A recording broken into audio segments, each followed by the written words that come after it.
ज्वर चिकित्सा। श्री हरि ने कहा, हे शंकर, सभी ज्वरों में सबसे पहला कार्य लंघन है, उसके बाद क्वाथ, उदकपान तथा वात शून्य स्थान का सेवन करना चाहिए। हे ईश्वर, अग्नि से तथा स्वेदन की क्रियाओं को करने से सभी ज्वर विनष्ट हो जाते हैं। गुडूची और मोथे का क्वाथ वात ज्वर विनाशक है। दुरालभा अर्थात धमासा नामक औषधि के घृत का पान करने से पित्त ज्वर दूर होता है। सोठ, पित्त पापड़ा, नागर मोथा, बालक यानी वीरे, खस और चंदन के क्वाथ से सिद्ध पित्त ज्वर का विनाश करता है। दुरालभा तथा सोठ से सिद्ध घृत मिश्रित क्वाथ कफ ज्वर का नाशक है। बालक, सोठ और पित्त पापड़ा से सभी ज्वर विनष्ट हो जाते हैं। चिरायता, एरंड, गुडूची, सोठ, नागर मोथा के क्वाथ से पित्त ज्वर दूर होता है। वीरे, खस, पाठा, कंटकारी और नागर मोथा का क्वाथ ज्वर का विनाश करता है। देवदारू की छाल का क्वाथ भी लाभदायक है। हे शंकर, मधु सहित धनिया, नीम, नागर मोथा, परवल की पत्ती, गुडूची और त्रिफला का क्वाथ समस्त ज्वरों का विनाशक है। इसके सेवन से रोगी की क्षुधा बढ़ने लगती है एवं वायु विकार दूर हो जाता है। हरीतकी, पिप्पली, आंवला, चित्रक, धनिया, खस तथा पित्त पापड़ा का चूर्ण और क्वाथ दोनों ज्वर नाशक हैं। मधु के साथ आंवला, गुडूची तथा चंदन का सेवन सभी ज्वर रोगों को दूर करने वाला है। अब आप सन्निपात ज्वर के विनाशक औषधियों को सुने। हल्दी, नीम, त्रिफला, नागरमोथा, देवदारू, अदरक, चंदन, परवल की पत्ती का क्वाथ पीने से त्रिदोषजन्य अर्थात यानी सन्निपात ज्वर दूर हो जाता है। कंटकारी, सोठ, गुडूची, कमल तथा नागबला नामक औषधियों के योग से बने चूर्ण का सेवन करके रोगी श्वास और खांसी आदि से विमुक्त हो जाता है। कफ वातज ज्वर से ग्रसित रोगी को प्यास लगने पर गर्म जल देना चाहिए। सोंठ, पित्त पापड़ा, खस, नागरमोथा तथा चंदन से सिद्ध क्वाथ शीतल जल के साथ देना चाहिए। ये तृष्णा, वमन, पित्त, ज्वर और दाह से ग्रस्त रोगी के लिए हितकारी है। बिल्व आदि पंचमूल का क्वाथ वातज ज्वर में लाभ करता है। पिप्पली मूल, गुडूची और सोंठ का योग पाचक है। वात ज्वर होने पर इसका क्वाथ देना चाहिए। ये परम शांति देने वाला है। मधु के सहित पित्त पापड़ा एवं नीम का क्वाथ पित्तज ज्वर का नाशक है। समुचित उपचार करने पर भी यदि रोगी की चेतना नहीं लौटती तो उस रोगी के दोनों पैरों के तलुओं में अथवा मस्तक भाग में लोहे के गर्म शलाका से दग्ध यानी गर्म करना चाहिए। चिरायता, पाढ़ा, पित्त पापड़ा, विशाला, इंद्रायण, त्रिफला तथा निसोत का क्वाथ दूध के साथ ग्राह्य है। ये मलावरोध का भेदन करने वाला एवं समस्त ज्वरों का विनाशक है। पलित केश तथा कर्णशूल के उपचार। श्री भगवान ने कहा, हाथी दांत का भस्म एवं बकरी के दूध में मिश्रित रसांजन यानी रसौत का लेप सिर पर करने से खल्लवाट अर्थात गंजे प्राणी के सिर में 7 रात्रियों के बीतते ही बीतते सुंदर बाल उगाते हैं। 4 भाग भृंगराज रस से सिद्ध गुंजा फल के चूर्ण युक्त तिल का तेल केश राशि का अभिवृद्धि कारक होता है। इलायची, जटामांसी, मुरा यानी शल्लकी, शिव यानी काला धतूरा, गुंजा यानी घुंगची को समभाग में लेकर उनसे बनाया गया लेप सिर में लगाने से इंद्रलुप्त नामक रोग दूर हो जाता है। आम की गुठलियों के चूर्ण का लेप करने से केश सूक्ष्म अर्थात पतले हो जाते हैं। करंज, आंवला, इलायची और लाह का लेप वालों की लालिमा का विनाशक है। आम के गुठली की मज्जा तथा आंवला के चूर्ण का सिर में लेप करने से केश राशि जड़ से मजबूत, सघन, लंबी, चिकनी तथा टूट टूट करना झरने वाली हो जाती है। मिडंग और गंधक अथवा 4 गुने गोमूत्र से युक्त मैंसिल के चूर्ण से सिद्ध तैलपाक उत्तम माना गया है। सिर में इन तेलों का लेप करने से जूं और लीख समाप्त हो जाते हैं। हे वृषभ ध्वज, शंख, भस्म और सीसक घिसकर सिर में लगाने से केश चिकने और अत्यंत काले हो जाते हैं। भृंगराज, लौहचूर्ण, त्रिफला, बिजौरा नींबू, नीली, कनेर और गुड़ को समान भाग में लेकर अग्नि पर सिद्ध किया गया पाक एक महाऔषधि है। इसके लेप से पक रहे बालों को पुनः काला किया जा सकता है। आम की गुठलियों की गूदी, त्रिफला, नीली, भृंगराज, शोधित पुराना लौह चूर्ण तथा कांजी का सिद्ध योग भी बालों को काला करता है। चक्रमर्दक यानी चकवड़ का बीज एवं कुष्ठ, एरंड मूल तथा अत्यंत खट्टे कांजी के साथ पीस कर लेप करने से मस्तक का रोग दूर हो जाता है। सेंधा नमक, वच, हींग, कुष्ठ, नागकेशर, शतपुष्पा यानी सौंफ तथा देवदारू नामक औषधियों से शोधित 4 गुने गाय के गोबर से निकाले गए रस से युक्त तिल के तेल को 1 कण मात्र भी कान में डालकर अत्यंत प्रबल कर्णशूल को विनष्ट किया जा सकता है। हे शिव, भेड़ का मूत्र और सेंधा नमक कान में डालने से पूति का दोष अर्थात बहने वाला दुर्गंधपूर्ण पानी और कृमि स्रावादि का विकार विनष्ट हो जाता है। मालती नामक पुष्प की पत्तियों का रस या गोमूत्र कानों में डालने से उनमें से बहने वाला मवाद नष्ट हो जाता है। कुष्ठ, उड़द, काली मिर्च, तगर, मधु, पिप्पली, अपामार्ग, अश्वगंधा, बृहति, श्वेत सरसों, यव, तिल और सेंधा नमक का उपटन कल्याणकारी होता है। भल्लातक, बृहति एवं अनार का छिलका तथा कटु तैल के लेप से या इस उपटन के प्रयोग से लिंग, बाहु, स्तन और श्रवण शक्ति की वृद्धि होती है। नेत्र, नाक, मुख, गला, अनिद्रा तथा पाद रोग और शस्त्राघात आदि जनित रोगों की चिकित्सा। श्री हरि ने कहा, हे शंकर, मधु के सहित शोभनक वृक्ष की पत्तियों का रस आंखों में डालने से निश्चित ही नेत्र का रोग नष्ट हो जाता है। तिल और चमेली के 80-80 फूल, नीम, आंवला, सोंठ, पीपल तथा चौलाई के शाक को चावल के जल में पीसकर उनकी वटी बनानी चाहिए। तदनंतर छाया में सुखाकर मधु के साथ उनका नेत्रों में अंजन करना लाभकारी है। ऐसा करने से तिमिरादिक रोग नष्ट हो जाते हैं। बहेड़े के गुठली की गूदी, शंखनाभि, मैनसिल, नीम की पत्ती एवं काली मिर्च को बकरी के मूत्र में घिसकर अंजन बनाना चाहिए। इस प्रकार का सिद्ध अंजन नेत्रों में होने वाले पुष्प दोष अर्थात फुल्ला, रतौंधी, तिमिर विकार तथा पटल रोग को नष्ट कर देता है। शंख भस्म 4 भाग, मैनसिल 2 भाग एवं सेंधा नमक 1 भाग जल में पीसकर बनाई और छाया में सुखाई गई वटी का नेत्रों में अंजन करने से तिमिर, पटल तथा सूजन नष्ट हो जाता है। ये नेत्र रोगों की महौषधि है। त्रिकटु, त्रिफला, कंजा के फल, सेंधा नमक और दोनों रजनी, हल्दी, दारू हल्दी को भृंगराज के रस में पीसकर उसका नेत्रों में अंजन देने से तिमिरादिक सभी रोग दूर हो जाते हैं। जंगली अड़ूसा की जड़ को कांजी में पीसकर नेत्रों में लगाने से नेत्रशूल नष्ट हो जाता है। तक्र अर्थात मट्ठे के साथ बेर की जड़ को पीसकर पीने से भी नेत्रों की पीड़ा दूर होती है। सेंधा नमक, कड़ुआ तेल, अपामार्ग की जड़, दूध और कांजी को ताम्रपात में घिसकर उसका नेत्रों में अंजन करने से पिंजट अर्थात कीचड़ निकलना बंद हो जाता है। बिल्व और नील वृक्ष की जड़ पीसकर बनाए गए अंजन को नेत्रों में लगाने मात्र से तिमिरादिक रोग निश्चित ही नष्ट हो जाते हैं। पिप्पली, तगर, हल्दी, आंवला, वच और खदिर द्वारा बनाई गई बत्ती का अंजन लगाने से नेत्र रोग नष्ट होता है।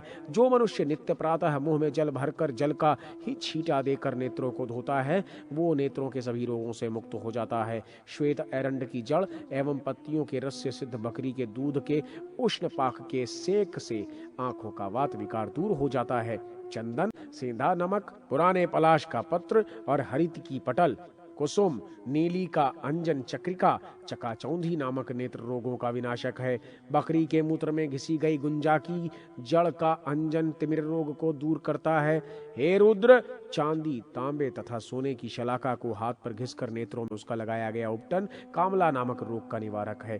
घोषा फल अर्थात सौंफ को सूंघने और सेवन करने से पीलिया नामक रोग का विनाश होता है।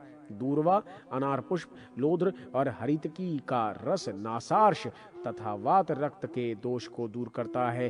हे वृषध्वज, हे नीललोहित, जांगलिक मूल अर्थात केवांच की जड़ को भली प्रकार से पीसकर उसका नस्य लेने से नासार्श रोग नष्ट हो जाता है। हे रुद्र, गोघृत, सर्जरस यानी राल, धनिया, सेंधा नमक, धतूर तथा गैरिक से सिद्ध सिक्त अर्थात मोम तेल में मिलाकर होठों पर लगाने से होठों के घाव तथा होठ फटने का रोग दूर हो जाता है। चबाकर सेवन की जाने वाली चमेली की पत्तियों का रस भी मुख रोग विनाशक है। केसर के बीजों को खाने से हिलने वाले दांत दृढ़ हो जाते हैं। मोथा, कुष्ठ, इलायची, मुलेठी, वालक और धनिया को चबाने से मुख की दुर्गंध दूर हो जाती है। कषाय द्रव्य या त्रिकटु अथवा तेल युक्त तिक्त शाक के नित्य भक्षण से भी मुख की दुर्गंध दूर हो जाती है। इससे सभी प्रकार के दांतों से संबंधित घाव भी नष्ट हो जाते हैं। हे शिव, तेल में सिद्ध कांजी का कुल्ला करने से अथवा उसको मुख में रखने से तांबूल के साथ खाए गए चूने के प्रभाव से हुए घाव या अन्य व्याधियों का विनाश हो जाता है। सोंठ को चबाने से जिस प्रकार प्राणी कफ के रोग से मुक्ति प्राप्त कर लेता है, उसी प्रकार बिजौरा नींबू के बीज, इलायची, मुलेठी, पिप्पली और चमेली की पत्तियों का चूर्ण यानी शहद में चाटने से कफ विकार से मुक्ति मिल जाती है। शेफालिका यानी सिंधुवार तथा जटामांसी का चूर्ण चबाने से गलशुंडी अर्थात तालु भाग की शोथ का विनाश होता है। गुंजा अर्थात घुंगची की जड़ को चबाने से दांत में लगे हुए कीड़ों का विनाश होता है। हे शिव, मधु सहित काकजंघा यानी घुंगची, स्नुही, सिंहोड़ और नील का क्वाथ दंताक्रांत यानी दंताघात तथा दांत के कीट रोगों का विनाशक है। कर्कटपाद यानी कमल की जड़ से सिद्ध घृत पाक का मंजन करने से दांतों की कटकटाहट दूर हो जाती है। हे शिव, कर्कटपाद का दूध के साथ लेप करने से भी इस रोग का विनाश हो जाता है। ज्योतिषमती यानी मालकंगनी के फलों को जल में पीसकर उसके द्वारा 3 सप्ताह तक कुल्ला करने से भी इस रोग में लाभ होता है। विदारी कंद और हरितकी के चूर्ण का मंजन करने से दांतों का कालापन विनष्ट होता है। लोध, कुमकुम, मजीठ, अगर, लाल चंदन, यव, चावल तथा मुलैठी को जल में पीसकर तैयार किया गया मुखलेप स्त्रियों के मुख को शोभा संपन्न बनाता है। 2 प्रस्थ बकरी का दूध, 1 प्रस्थ तिल का तेल, 1 कर्श रक्त चंदन, मंजिष्ठ, लाक्षारस, मधुयष्टि और कुमकुम से सिद्ध लेप पाक 1 सप्ताह के अंतर्गत ही मुख की शोभा को बढ़ा देता है। सोंठ, पिंपली, चूर्ण, गुडूची और कंटकारी के क्वाथ का पान करने से जठराग्नि तीव्र हो जाती है। हे महादेव, कंजा, पित्त पापड़ा, बृहति यानी भटकटैया, अदरक, हरितकी तथा गोखरू के द्वारा सिद्ध क्वाथ पीने से थकान दूर हो जाती है एवं दाह, पित्त ज्वर, शारीरिक शुष्कता और मूर्छा दोष भी विनष्ट हो जाते हैं। मधु, घृत, पिप्पली, चूर्ण एवं दूध से युक्त क्वाथ का पान हृदय रोग, खांसी तथा विषम ज्वर का विनाशक होता है। हे वृषध्वज, सामान्यतः क्वाथ तथा औषधियों की अनुपान मात्रा आधा कर्ष अर्थात 1 तोला है। विशेष रूप से रोगी की आयु के अनुसार उसके परिमाण पर विचार करना चाहिए। गौ के गोबर से रस निकालकर दूध के साथ पान करने से विषम ज्वर दूर हो जाता है। काकजंघा, घुंघुची का रस भी इस ज्वर का नाशक है। सोंठ के चूर्ण से युक्त बकरी के दूध का क्वाथ विषम ज्वर को दूर कर देता है। मुलैठी, खस, सेंधा नमक तथा भटकटैया का फल पीसकर उसका नस्य देने से पुरुष को नींद आने लगती है। हे शिव, काली मिर्च का चूर्ण मिलाकर मधु का नस्य लेने से भी प्राणी को नींद आ जाती है। काकजंघा की जड़ मस्तक पर लेप करके भी निद्रा को लाया जा सकता है। कांजी तथा धूना नामक वृक्ष के गोंद से सिद्ध तैल पाक को शीतल जल में मिलाकर सिर पर लेप करने से सिर संताप दूर हो जाता है। ये रक्त दोषज, ज्वर और दाह से उत्पन्न होने वाले संताप को भी दूर करता है। शिलाजीत, शैवाल, मंथा यानी मेथी, सोंठ, पाषाण भेदी यानी पत्थर चट्टा, सहिजन, गोखरू, वरुण और सौभांजन की जड़, इन सबको एकत्र करके बनाया गया जल या क्वाथ, हींग तथा यवक्षार के सहित पान करने से वात रोग का विनाश होता है। हे शिव, पिप्पली, पिप्पली मूल तथा भिलावे का जल या क्वाथ भली प्रकार से शूल रोग को दूर करने का श्रेष्ठतम योग है। अश्वगंधा तथा मूली के रस से शोधित वामी की जो मिट्टी होती है उसको रगड़ने से दाद और उरु स्तंभ नामक रोग शांत हो जाते हैं। बृहति मूल अर्थात भटकटैया की जड़ को पानी में पीसकर पीने से संघात वात नष्ट होता है। अदरक और तगर की जड़ को पीसकर मट्ठे के साथ पीने से झिंझनी अर्थात झुंझबाई का रोग वैसे ही नष्ट होता है जैसे वज्र के प्रभाव से वृक्ष धराशायी हो जाता है। अस्थि संहारक हरजोड़ अर्थात ग्रंथिमान नामक लता की जड़ को भात के साथ खाने से अथवा जटामांसी के रस के साथ पान करने से वात रोग तथा अस्थिभंग के दोष विनष्ट हो जाते हैं। बकरी के दूध और घृत मिश्रित सत्तू का लेप दोनों पैर के तलुओं में करने से जलन समाप्त हो जाती है। मधु, घृत, मोम, गुड़, गैरिक, गुग्गुल और राल का रस पैरों में लेप करने से उनका फटना तथा जलना बंद हो जाता है।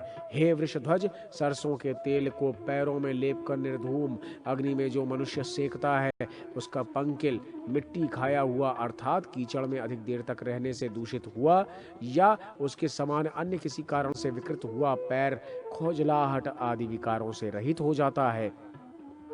सर्जरस, मोम, जीरा और हरितकी से शोधित घृत पाक का अभ्यंग करने से अग्नि में जलने से उत्पन्न हुई पीड़ा शांत हो जाती है। तिल का तेल अग्नि में जलाकर भस्म किए गए यव को प्रचुर मात्रा में बार बार मिलाकर लेप करने से अग्नि में जलने के कारण उत्पन्न हुए घाव ठीक हो जाते हैं। भैंस के दूध का मक्खन, अग्नि में भुने गए तिल का चूर्ण और भिलावा का रस मिलाकर तैयार किया गया लेप घाव को ठीक करता है। इसका नस्य एवं लेप करने से हृदय शूल भी शांत हो जाता है। हे हर, दंड प्रहार आदि के कारण शरीर में उत्पन्न घाव कर्पूर और गोघृत परस्पर मिलाकर भरने से ठीक हो जाता है। हे शिव, शस्त्रों के प्रहार से होने वाले घाव पर इस औषधि का प्रयोग करके उसे स्वच्छ सफेद कपड़े से बांध देना चाहिए। हे वृषध्वज, इस प्रकार के घाव जब पक रहे हों या उनमें पीड़ा होती हो तो उन्हें हाथ का स्पर्श देना यानी सहलाना चाहिए। आम्र की जड़ का रस और घृत भरने से भी शस्त्राघात का घाव भर जाता है। शरपुंखा यानी शर्फों का, लज्जालू का यानी लाजवंती और पाठा पाढ़ा नामक औषधियों की जड़ को जल में पीसकर उसका लेप लगाने से भी शस्त्राघात जनित व्रण ठीक हो जाता है। काकजंघा की जड़ को पीसकर शस्त्राघात के घाव में भरने से वो घाव 3 रात्रियों के बीतते ही सूख जाता है। रोहितक नामक या रोहड़ा की जड़ का लेप भी व्रण को नष्ट कर देता है। लाठी आदि के प्रहार से उत्पन्न होने वाली पीड़ा जल एवं तिल के तेल में सिद्ध अपामार्ग की जड़ का लेप लगाने से तथा आग पर सेकने से शांत हो जाती है। हे शंकर, हरित की सोंठ और सेंधा नमक पीसकर जल के साथ खाने से अजीर्ण रोग का विनाश होता है। निम्ब मूल अर्थात नीम की जड़ को कमर में बांधने पर नेत्रों की पीड़ा दूर हो जाती है। शण यानी पटसन की जड़ और पान का भस्म इंद्रियजन्य विकार का विनाशक है। यवादिक अन्न, हल्दी, सफेद सरसों की जड़ और बिजौरा नींबू के बीज समान भाग में पीसकर उनका उपटन बनाना चाहिए।